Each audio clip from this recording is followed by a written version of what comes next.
Yeah, it's Poppin' Peeps, TapFlosion787 here today for a video you've probably been waiting for since I announced it, and it is the top 10 Super Smash Bros. For the Wii U and 3DS at Boys and Girls Club, Bentonville, Arkansas.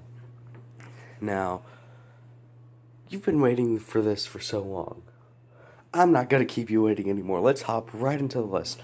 And at number 10, it's the only player that I consider legitimately just bad. Sorry, but Abby. She mainly plays Rosalina and Dark Pit, but she doesn't really consider those her mains. I don't know why she plays them. Not saying they're bad, because they are great characters. Even Dark Pit, in my opinion, but, well, here's the thing. She doesn't really have any intelligence in the game. She just does the same things over and over again, and despite the fact that she keeps getting punished for doing the same things, she still keeps going and refuses to stray away from that. And that is what makes her the only bad player on this list. I'm sorry, girl, but you're number 10 only. And she is a friend. She's not a girlfriend or anything. I'm not into her. She's just a friend. And coming in at number 9, we have Cameron, a Sheik Meta Knight and Meta Knight main with a Pikachu secondary. So, yeah, we getting a Pikachu player up in here. Basically, this guy, he's had more results actually taking a set off of someone, and I actually consider him a good player because, well, he's been able to take a few games off of me, not any sets, but he's taken a game or two off, and honestly, I find that much more impressive than getting 3-0'd every set. Sorry, Abby, but, well, and Cameron, I'm surprised at how well you do with just spamming. I mean, you just gotta watch out for me because I don't fall for it, and you know from the games I've personally won. And well, for Cameron, that's it. I mean, his Meta Knight's pretty good, his Sheik's pretty good, but, let's see. Next up is Jade. Now, Jade has had a pretty close set with someone who I consider a top 6 player at Boys and Girls Club Bentonville, Arkansas, and she's actually upset him. She's upset Chase, who, well, yeah, he's higher than her in the top 10, but basically, she is kind of all over the place with mains. She doesn't really main anyone, but the character who she goes for most is Pit, because the sheer balance with him. And yeah, she was able to take that set off of Chase, a 3-2 with Pit, and that was extremely close. It was Pit versus Pit because they think he's one of the best characters in the game. Honestly, I think he's perfectly balanced, along with Little Mac and Dark Pit, but still, there it is. Well, and of course, the upset is the only thing that put her above Cameron. I mean, Abby is the only one who's never really taken a set off of anybody, and, well, yeah, but right now, Jade is only at number 8, and she would be at number 7 if it weren't for the next player. Number 7 is Brayden. Now, what would you think when you hear me say that an autistic player got number 7 on the top 10 rankings of Boys and Girls Club Bentonville, Arkansas for Super Smash Bros. On the Wii U and 3DS? You probably think, that's crazy, never gonna happen. Well, it did.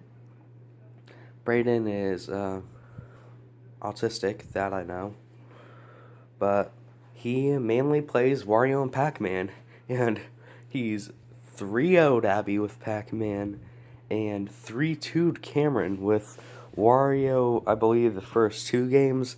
Then when he lost the second game with Wario, he switched to Pac-Man, and he only lost one more game, but he won 2 more. So it worked out for him because he upsetted 2 players who I thought were much better than him at the time.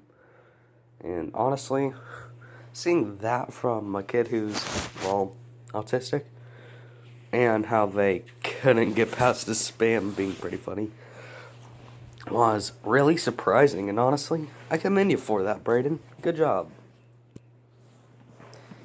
Okay, next up we have the top 6. Breaking in at number 6, we have Chase. Now, I kind of already spoiled this a little before, but the only reason Chase isn't higher is because he's not won any sets against the top 5. And his results are overall pretty solid until he starts to face one of the top 5. Or since the 5th best player doesn't only participated in one of the 3 tournaments held over there. Well, the top 4, I guess, would be this case, but yeah, I mean, Chase's consistency against the players lower on the list is the only real reason he's this high. I mean, he even got upset by Jade, but aside from that, he is pretty much won against every other player below him. So, yeah, good on you, Chase. And number 5. Now, how would you react if I told you a staff member got into the top 5? Well, you better believe it because it happened. Mr. Carter, a Captain Falcon main. Now, this guy's flashy, fast, and aggressive play style allowed him to really get into the heads of heavy thinkers, except for myself. I mean, he didn't even face me. He got 6-0'd and, well, 2 3-0s from Connor. And, well, yeah, overall, that first tournament, sure, it may be where all his results came from, but his results were good enough against pretty much everyone at the time who played to where he got top 5. Even if it is only number 5, that's still a pretty good placing. Coming in at number 4, we have Ken. Now, Ken, he's kind of a special case with mains.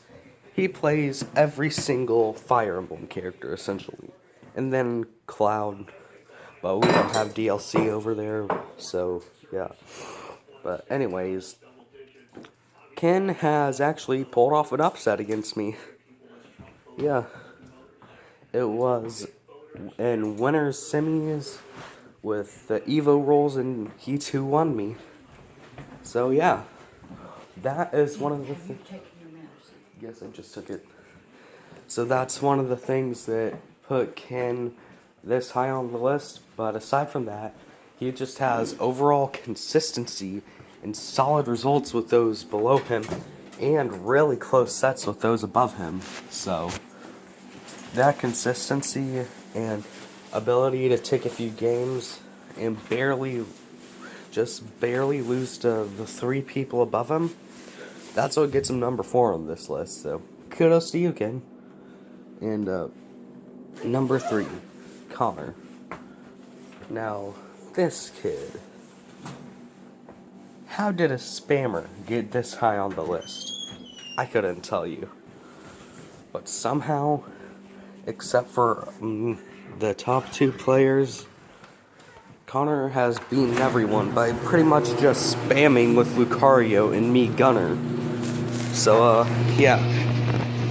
He's gotten second at the first 2 tournaments and barely lost to me in 2 3-2 sets and grands because I came from loser's side and I beat him 3-2 in 2 sets, because if you beat another person from loser's side in grand finals, you reset the bracket. So we were both on loser's side.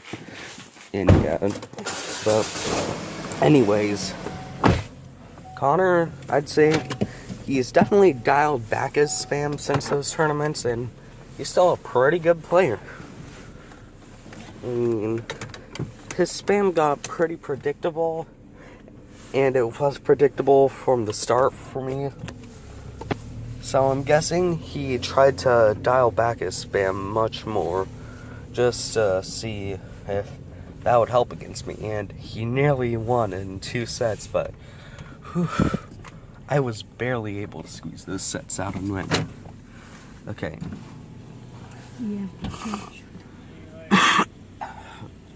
And coming in at number 2. You better tell him. He's a troublemaker. I said, don't you guys get in any trouble. I'm not. Bye. And coming in at number 2, we have Chaka, aka Mark. Now, me and Chaka are kind of the only ones who play at Boys and Girls Club Bentonville, Arkansas, that have nicknames, but Chaka's really only been there for the 3rd tournament, where he's got 2nd place, but from the year before, yeah, he was the only person aside from me who was at Boys and Girls Club Bentonville, Arkansas, in the 2017 year, I believe. Wait. Yeah, I believe it was late 2017.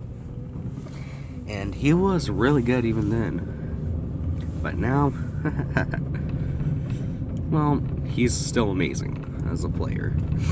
He mains, I'd say, 3 characters and has a secondary 4th, but he considers all 4 his mains in Greninja, Dark Pit, Little Mac, and Captain Falcon. Now, this guy, I feel bad for him because he is the only person who's able to consistently beat me, and the only person who's able to consistently deal out whooping on top of whooping against me.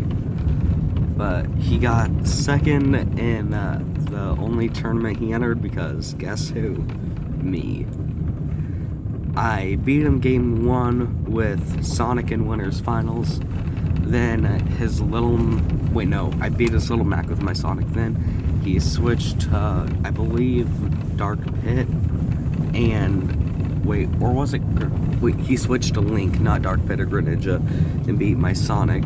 Then I counterpicked to Rosalina so I could absorb all Link's projectiles. That didn't work either. So, the next game, I counterpicked to Lucina, and he counterpicked to Dark Pit. He got beat, he counterpicked to Greninja, I beat him again. That was a really close 3-2 set.